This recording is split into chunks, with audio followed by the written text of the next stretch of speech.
Hey y'all, before we get rolling, if you run a nonprofit, this is for you. Comfy Stone just released a free 90-day donor retention checklist to help you keep more donors through authentic storytelling. Get your copy at comfystone.com/checklist or click the link in our show notes. Now let's dive into this week's episode. Nature's a calling. Nature. It's a bird. Nature. So, Maya, today we're having the Nature Conservancy come on the podcast, and they are a really cool organization because they are not only conserving the land, but the water and all the living beings that live on it. And we're going to be talking about their Treesilience Program. Cool. Who are we chatting with? So we're going to have Amanda Takacs, the program coordinator, and Seth Blitch, the director of conservation. Cool. Let's bring them out to chat. Yeah, can't wait to hear what they have to say about treesilience. And about trees in general. And maybe a bird or two. Caw-caw. Nature. Well, welcome to joining us, both Seth and Amanda. Thank you guys for joining us. I know you wanted Amanda and Seth, but it just came out the opposite way. So, here we are. Oh, good. But today we're really going to hone in on that Treesilience program, and we'd love to hear more about it from you guys. And I think the biggest question about it is, why is it so essential to having these resilient trees in the Louisiana communities? Absolutely. The Louisiana Treesilience Program is focused on urban trees and public spaces. And I think trees are sometimes overlooked in the urban realm, and that we take them for granted. And when they're not there, all of a sudden we're hotter and we're not as happy, and people don't really realize that. And so when we lose trees to hurricanes, it's something that we need to consciously be aware of and then ultimately come in and replace them. So that's what the program is focused on, is restoring canopy that has been lost and building canopy where maybe it has not historically existed for a while, in order to provide this feeling of space in urban areas and, all the benefits that are associated with them, things like reducing urban temperatures, buffering from storms, helping to abate floodwaters, and then also just people's mental, health. And there's a lot of other, health benefits that trees are tied to. But, as a whole, there's so many reasons why urban trees are important to our day-to-day lives, yet it's not always something that municipalities can afford to spend a lot of money on, especially right after a storm when they're dealing with so much damage and destruction. So that's kind of where right now the program is stepping in and assisting, benefit the communities in that way. And let's say that, too, Amanda kind of touched on this, but that, having nature in developed spaces, having green spaces in areas that are not as green as they used to be, and sometimes are continuing to be less and less so, it really matters. And a lot of times in urban settings, not everyone can go out and enjoy public lands and things like that. It's just, it's just not accessible to everybody, even if the places are accessible. And so, if you're not able to go to nature, and in some ways bringing nature to communities is a really good thing. And, for all the reasons that Amanda mentioned, but, and also it's not like birds aren't going to use them, and so, Louisiana is along the largest migratory path on the continent for birds. And so putting trees in places like that gives residents of communities and cities a chance to see birds that they might not otherwise see and things like that. We just had a big cicada outbreak last year. Outbreak is the wrong word because it makes it sound like it's a bad thing. But Pandemic. But it was just, it was one of those 7 to 13-year cycles that you see with cicadas, and they have to have trees. And it's a way you can experience nature that you might not be able to do in a city unless you left a city. And so I think that matters. That's not really the emphasis of the program, but I think it's definitely some of the sort of the collateral benefits that come out of this. Absolutely. Yeah, and I think it's something that, unfortunately, when cities are making, decisions about budget and all of that, there are other things that the money also needs to be spent on. And so we really try to help our partners build on initiatives that they're already working on, but, meet them in ways that they might not be able to afford to, for their residents, even though they want to provide these trees. So that's awesome. I think people have forgotten the benefits of trees. I think we kind of just feel like they're background. Background. Yeah, we just worked with a nonprofit in St. Louis that's restoring the urban tree canopy there. Mm-hmm.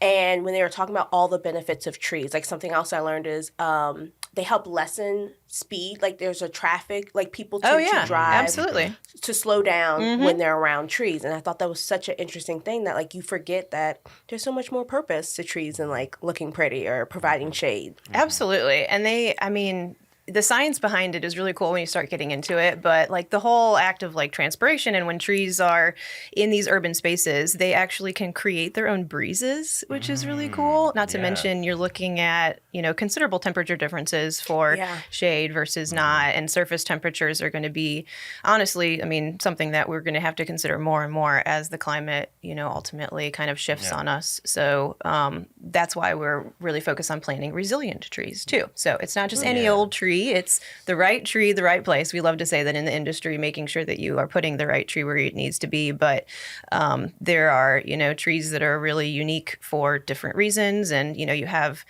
the beautiful live oak, which is why it's always funny to me. I didn't grow up in Louisiana. So when you guys are like, trees are the background, I'm like, trees were like the first thing I noticed when I moved here. I was like, you guys have these amazing oak trees.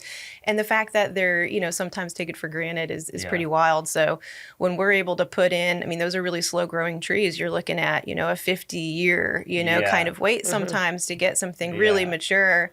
And in some of these places, we've been able to put these trees in that are already 10 to 15 years old. And so they're kind of this like instant jump on canopy, which is just so amazing that we're able to, to do that, to give the communities something that they can see kind of immediately. Yeah. But it's really these communities that have lost, like in DeRidder, their main community park lost almost like every canopy tree that they had. It was absurd. It was hundreds of trees. And those residents definitely are not taking trees for granted right now, because when they're seeing them put back in the landscape, they're like, oh my gosh, this is amazing. So it's all really the parents cool. out there watching baseball and softball games, so don't have to sweat as much now. The mom's pushing the stroller around the path that, haven't had shade in so many years. So and I think it kind of confers sense of place. I think there's sort of sometimes it seems like, I don't think anyone thinks of it, articulates it this way, but it feels like there's almost a war on trees sometimes, where when you're in communities, you grow out, the more you expand, the more you go to where trees are. You're like, well, that could fall on my house, or I'm tired of cleaning up those leaves. We got to get rid of this tree. And at the same time, we have neighborhoods called Oaklawn and Lonesome Pine and things like that. Because that was the last thing that was there. And so I think that, I don't think people actively want to get rid of the nature around them, but it happens a lot anyway. And so, again, programs like this, especially because we're planting natives, trees that are going to do well and were there and are going to thrive in the climate that we have here in southern Louisiana. It helps give you a sense of place. It helps give you context for where you are in a way that it's not the built community, but the community that creates oxygen and shade and all of those other things. And so, again, in that way, I think it's really great. It really starts to mix the what we've altered with what we've had, and I actually think most people embrace that. I think that's a great concept, because you're kind of like, I think people don't usually identify with the science benefits of things, or like climate change, what's that, but it's like, but when you start talking about like identity, like I think we do a lot identify with those oak trees, and making that more of like making some sense of like the trees as a part of the culture, and like being proud of what you have. I think that's pretty cool too. So. It is. And it's hard. And I understand, the fear associated with trees, because it can be really scary, especially if you don't have the personal money to manage a tree that's like near on your property. And I think that's one of the ways that the program is unique, in that we're working with public spaces and public entities to do this in areas where these trees ultimately will, kind of serve the local community for a really long time without the burden being on them to manage them and care for them. So I think it's kind of allows the program to meet the community in a way that makes sense for, some areas that might have that fear and inability to kind of care and manage them themselves. Yeah, that's awesome. Yeah, I think that definitely takes weight off of people. Because I know that Yeah. was, again, working with that other nonprofit, talking Yeah. to the neighborhood people. They were like worried about what happens. How do I keep up with this tree Yeah. in my neighborhood? Right. Yeah. Yeah. That happened to me. Like I was like Yeah. in my bedroom one morning and just laying there, just sleeping, and then all of a sudden, bang! Like on the house, and I'm like, "What the hell?" I thought somebody was robbing us. I was like freaking out, Yeah. but it was just we had this huge oak tree next to us that just collapsed onto the side of the house. Oh my So, gosh. Yeah, it was pretty wild. So, and then that tree went bye. No more big oak tree. Right. And then Yeah. they build apartments there. Well, and I think that's Yeah. and As it goes. Do you miss Right, it? right. Yeah. Yeah. I mean, Yeah. it's like that awe-inspiring presence that you see and you think about, and you just like when, I mean, owls used to go up in that tree. Yeah. And now it's like not there anymore. So Yeah. it's like that Yeah. weird- Well, and that's, I think, not to be like a total plug for tree maintenance, but that's kind of what I'm going to do. Hey, No, let's maintain those trees. Well, and I think that's the thing. Having a couple $1,000s lying around to be able to maintain trees every couple of years is not something everybody has. And so, the fact that the program offers these variety of different levels of whatever these communities need. So, ideally, we get to the trees before they have to be removed because they're so hazardous. But if you're maintaining a tree along the way and you are pruning it for storm readiness, and you have these trees that are, healthy enough to withstand a storm, then you don't have situations like that. And I think that's really important in that the program, if you're, beyond that point and you have to remove the trees, okay, we'll do that. But then you got to replace them at a 2-to-1 ratio, right? You're going to plant 2 trees for every tree you remove. But if we can get to the community before that and we can help them maintain those trees and prune them like we just did in Lakeview, then, that's even better because we're trying to maintain existing canopy. We replace it where we have to, but if we can help you keep those big trees, because the benefits to having a 100-year live oak are so much better than, a 10-year live oak or even a 2-year-old live oak. Yeah. So, And if you only look through this through the lens of resilience, even, there's ample evidence to say that, communities and, built infrastructure that's near intact natural habitats fares better, whether it's marsh that dampens storage service or whether it's, a group of 100-year-old oaks that really abate that wind energy, around other things. And I mean, it's pretty undeniable that those are the benefits that we derive from habitats that are in really good shape or that we can recover. yeah. And we're finding that, a lot of these benefits are like better known now. And so like stormwater management is incorporating these green infrastructure practices and whatnot. And they're having to recreate these habitats that were removed because the cities were going in, and it is so much more expensive to build something that doesn't exist than it is to maintain something that already exists and maybe just kind of tweak it. And so, you're going to kind of play that game back and forth, but anywhere where we can help people hold on to what they already have is going to be a huge benefit to that community. Yeah. Yeah, I didn't think about that. Cheaper to keep it than cheaper to build it. Absolutely. Every time. Yeah. You just mentioned Lakeview. So Treesilience just did a project in the Lakeview neighborhood. We did, yeah. We kind of just wrapped that program up. Lakeview is really unique in that the community is already so engaged and invested in their trees, which is fantastic to see. And they approached us. They actually planted a lot of trees after Hurricane Katrina.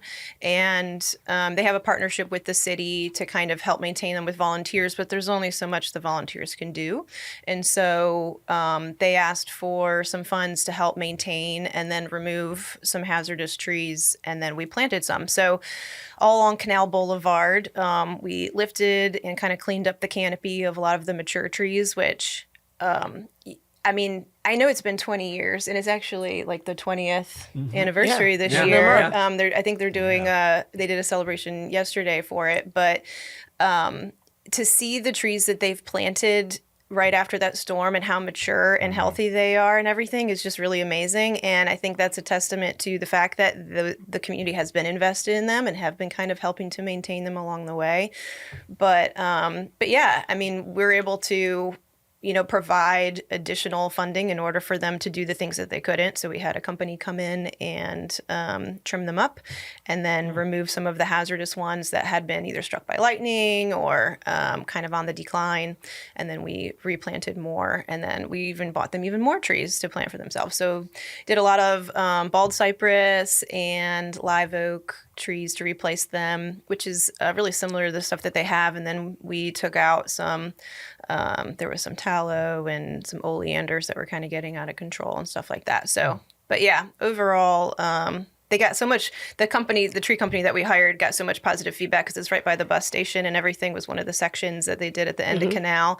And everyone's like, oh my gosh, we can see through the trees now. And like, it looks so pretty. And I think things like that are, I mean, you're always going to deal with like trash and crime and everything. But like when the area looks nice, like people are so much more invested in keeping it nice. And so, I mean, that's just kind of one of the side benefits to maintaining them. But. I think that ripple effect, right? Of like somebody's day is made better by these little acts. And like, you know, when people are invested in their community, if they see somebody else investing in their community, they're going to also invest in their community. And so then we get even more people like hands on deck to keep the area clean. Sense of pride. Yeah.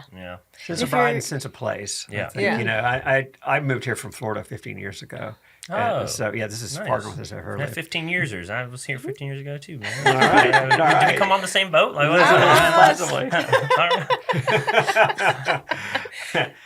But one of the things that I had heard about Louisiana, and I didn't fully appreciate until I moved here, is just sort of the really visceral sense of place that people have to community. Like if you're born in the state, the odds of you living in another state is less than any other state in the country. Like people who are from here stay here. I just learned this fact, yes. Wow. And it's not by like barely. It's like by a long way to number two. Yeah. Interesting. And so that's really cool because there is that sense of pride and sense of place. And you know, I mean, Treesilience isn't saving the world, but it's we are. But it's not saving the world. I was gonna say, it's one small step. One tree at a time, Seth. Yeah, But one tree at a to your time. point, I think it's the kind of thing that can catalyze or re-engage or continue to build on the momentum that people have with that pride of place. You know, and like this is where I'm from, and I'm really proud of it, and I want it to be nice and are nicer. And so I think that's a way that the Treesilience has been able to sort of you know catalyze some of that feeling about community. Yeah. Real quick, guys, did you know it can cost up to 7 times more to find a new donor than to keep one you already have? That's why at Comfy Stone, we created a free 90-day donor retention checklist.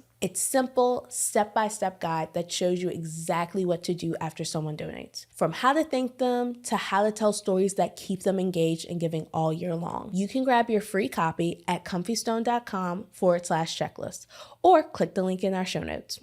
All right, let's get back to the show. I know we're getting into it right now, and this time, like hurricane season's coming up. Like, you know, how does that really shape the Treesilience program? Like, how do you kind of keep things in line for that? You know, with that in mind, and then how has the program evolved with that? Yeah, so I think the program started with funding from the Forest Service, which was dominantly for disaster recovery, focused on the 2020 and 2021 hurricane season. So I'm not sure anybody in South Louisiana was not at least slightly affected by, you know, Ida and Laura were the two big ones, but there were 4 big storms during that time. And the fact that we're, you know, 4 or 5 years post those storms and we're still feeling their effects is, you know, a testament, I think, to you know, the hurricane damage that we see here in South Louisiana. I kind of mentioned it earlier, but I mean, you know, the program as a whole is designed to create resilient, you know, urban canopies and landscapes. And so, you know, meeting the community wherever they are in that response is, you know, kind of what we're focused on. And so if it's, you know, pruning trees to prepare for hurricanes, then, you know, that's great. I think ideally, long term, we'd love to expand the program to even be beyond just disaster recovery and storm preparedness, because we've gotten people reaching out from other parts of the state that are like, oh, we love this program. Like, can we apply? And I'm like, you guys don't qualify for this particular round of funding. But if we get more funding in the future and we're able to, you know, expand it beyond All right, that. funders out there, you know what to do. Get on it. Get those trees. Well, and I mean, everybody loves planting a tree, but I think that's why our focus is on resilience. So we're not going to put in trees that are not going to make it through what we're about to expect over the next 50 to 100 years, which is an increase in storm intensity. These storms are going to have stronger winds. They're going to linger over land longer. And these are, you know, records that we can see. It's already happening. I mean, those 2 storms that happened in 2020-21 were like top 4 that Louisiana has ever seen, Category 4 storms with the highest winds over 150 miles an hour. So, I mean, we're feeling the effects of it, kind of regardless of how you feel about climate change. And so the program is about just, making sustainable landscapes that people can live around and that ultimately will survive whatever comes at them, whether that's drought, which I know y'all probably felt the extent of here in New Orleans just as bad as we did elsewhere in the state over the last couple of years. So it's not just storms. It's, we're seeing pine beetles and there's pests and, there are so many different things that come at our urban landscapes. And so we're making sure that the trees we're putting in are the most benefit and that can survive. Awesome. I love that. And I think part of the reason that works, again, because we're sort of tasked with looking at recovery from storms, but I mean, there's built-in resilience to conservation. If you do conservation at all, you're going to get a resilience, benefit out of it. You just are. It's almost impossible not to get some kind of resilience out of it. And because of the way the program is designed to engage communities, is that they describe their needs, right? And so we, like Amanda said, we meet them where they are. They're like, look, this is what we're seeing. This is what this community needs. This is how we identify with trees. And so the projects, they see themselves in the outcome. It's not like the Nature Conservancy comes in and goes, you need this, this, and this, and here's what you ought to do, Yeah. And obviously we're there for guidance if they want it. But they really direct it, but they just don't have any of, they don't have the financial burden to do it or the contracting burden. We handle that side of it. So, we don't pass the money through. We actually make sure that we do the work with the contractors to make sure that it happens. But we deliver it as they want it delivered. And I think that communities know themselves better than anyone else, right? And so having that kind of agency, but not having, again, sort of all the toil that comes with getting it done has really made the program a success. And it's meant that we could address some of those resilience concerns because of the way the program works, which I think it's been a really good hallmark of its success. That's awesome. Well, and I think there's some communities that might not even know what they need. And that's okay too. And that's, I think, the hard part for some of the smaller communities that I've reached out to is they're like, we don't even know where to start. We don't know what trees we have. And so the program will also assist with that. So like in Terrebonne Parish, we are actually doing a canopy assessment and a small tree inventory in order for them to like get an idea of what their highest priority areas are to plant in. A little bit of an idea of like how to maintain their existing mature canopy that is like really high priority, like in their biggest public areas.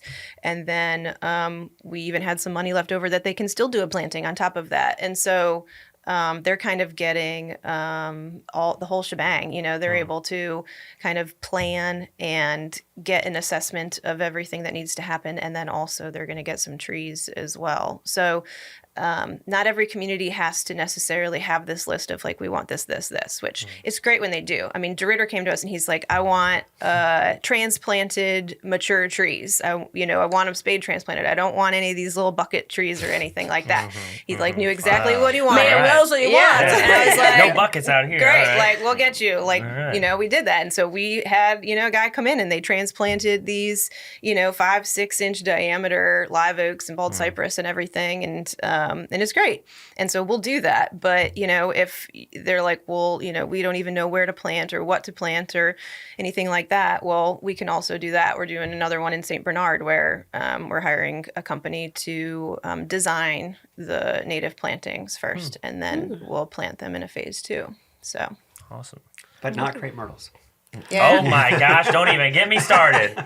I'm anti crepe myrtle. Don't ask us for crepe myrtles. No. Listen, Yeah, I I used to kinda have to like mow start the lawn, the and they would meeting just with get that. all in my hair. I take a shower, and there's just crepe myrtle coming out everywhere. I'm like, yeah, dang.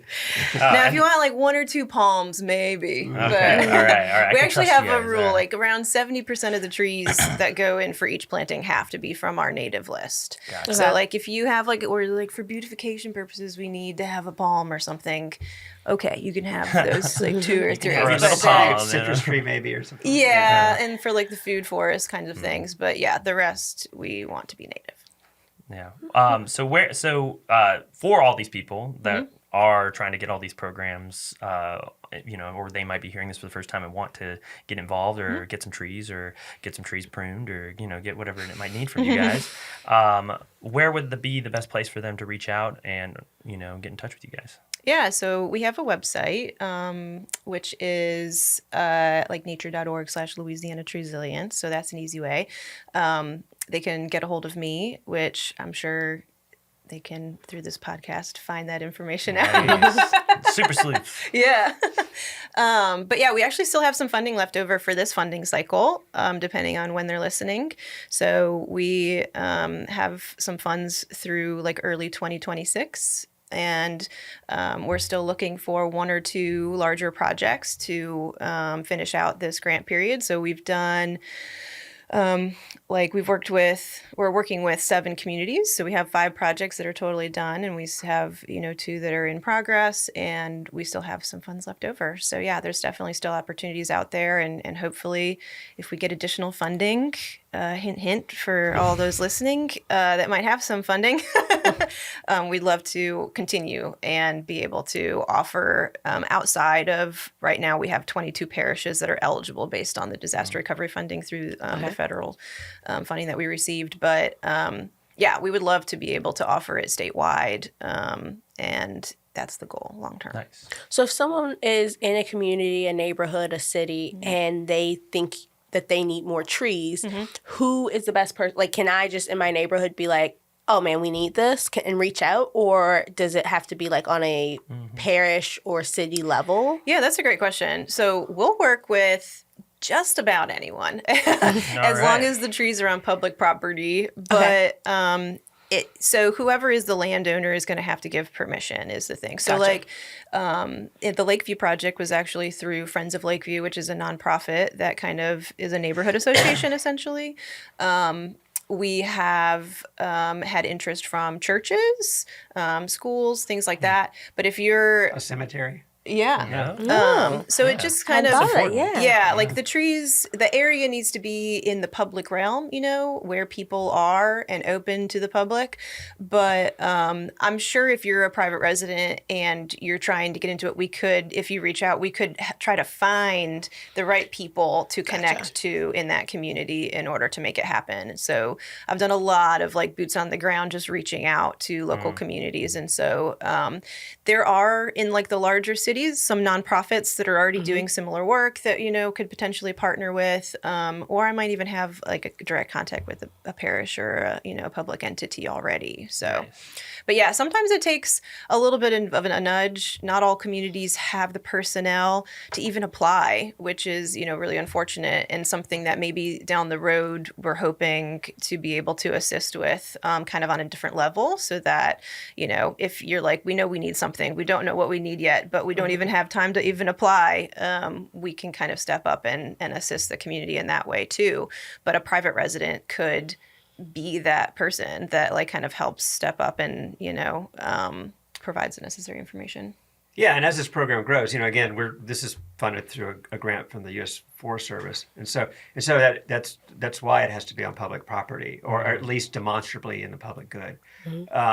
But as Treesilience grows, and we're doing this statewide, then depending on how we're funded, we may be able, hopefully can expand kind of how it operates and have. I don't think it's really restrictive now. I actually really like the way it works, but still would give us even more leeway to, like you said, work with private partners and things like that.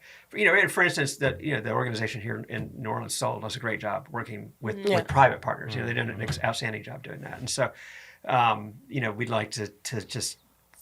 I think focusing on what we want for outcomes is really, again, what makes this program successful. Whether we're working on private property or public properties, is that we're really looking at native trees that are going to do well over time. They're going to create the sense of place and community and provide all the benefits that Amanda described.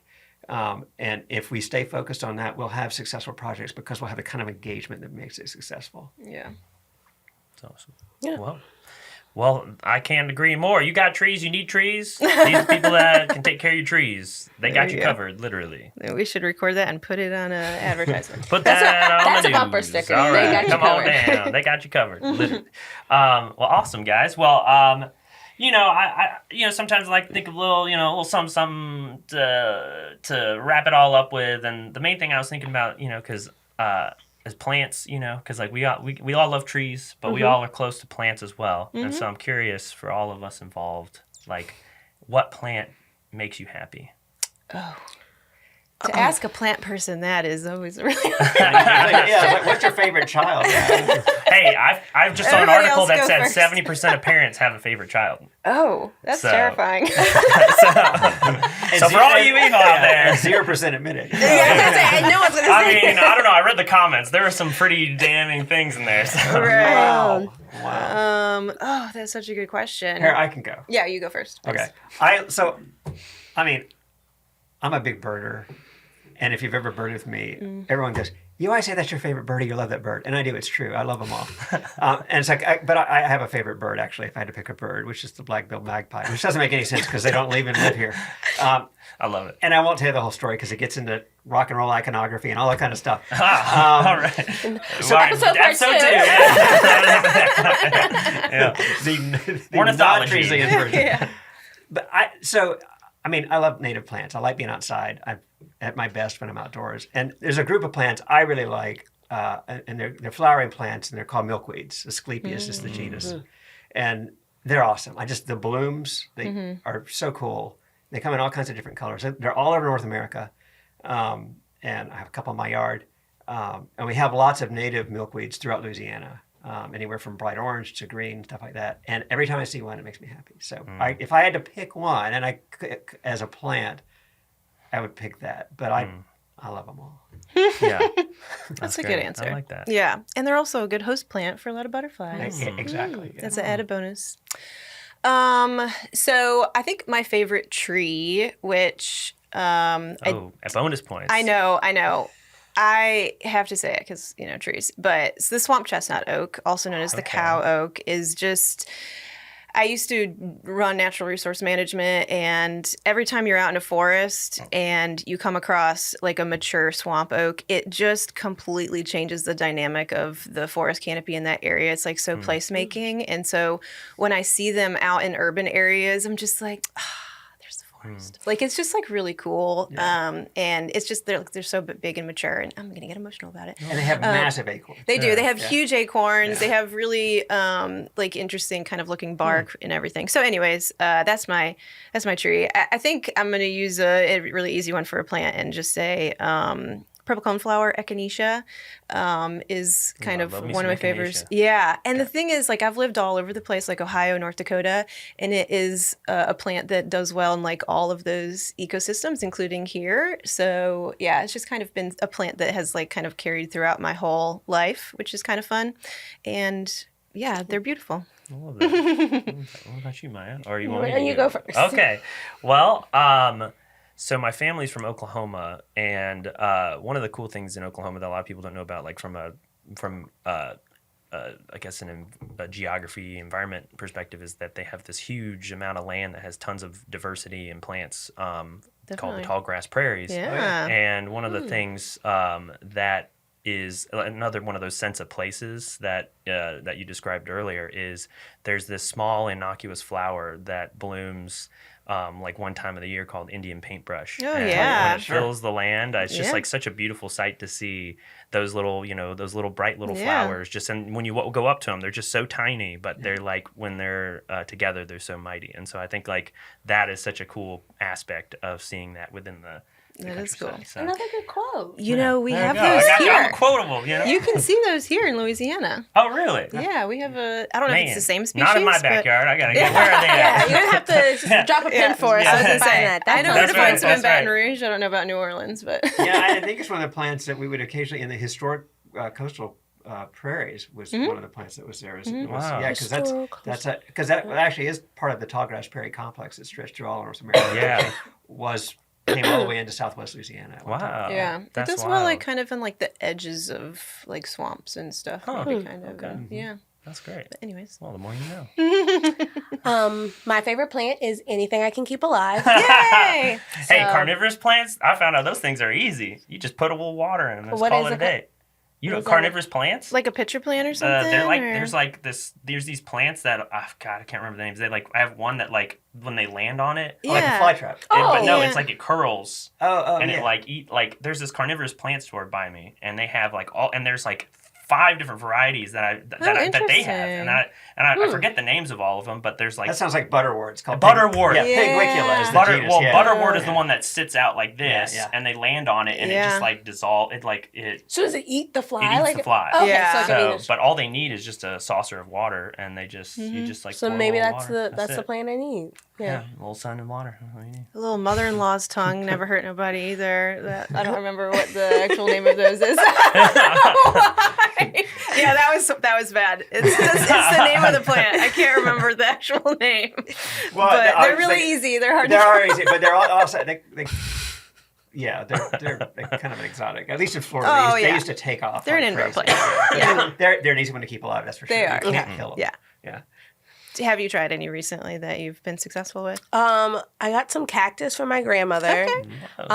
Those are thriving, and I just planted some mint. So if you have basil or mint. something like Yeah. that. That's another one. Yeah. Yeah. So fingers crossed. Is it in Man. a pot? It's in a pot. Okay, good. It's in a huge pot, so Okay, I'm hoping good. it's got plenty of room Yeah. to grow and move. Yeah. Good. Mint It'll loves be fine. anything. Yeah. Yeah. I've heard It's hard mint to is kill. very resilient. Is Yeah. What I've heard. So It is. mint zillions is the next. Oh, there you go. Wow, you're on fire. We got it. All right. Well, thank you guys for joining us, and Thanks for coming by. Yeah, thanks so much thanks for very having much. I us. enjoyed Yeah, I it. appreciate being able to share the program. Thanks for listening to Missions Bayou, powered by Comfy Stone. If you enjoyed this episode, be sure to follow the podcast wherever you listen. And if you're watching on YouTube, don't forget to subscribe and drop a comment, letting us know your thoughts and who you'd like to hear from next. We'll see y'all next time.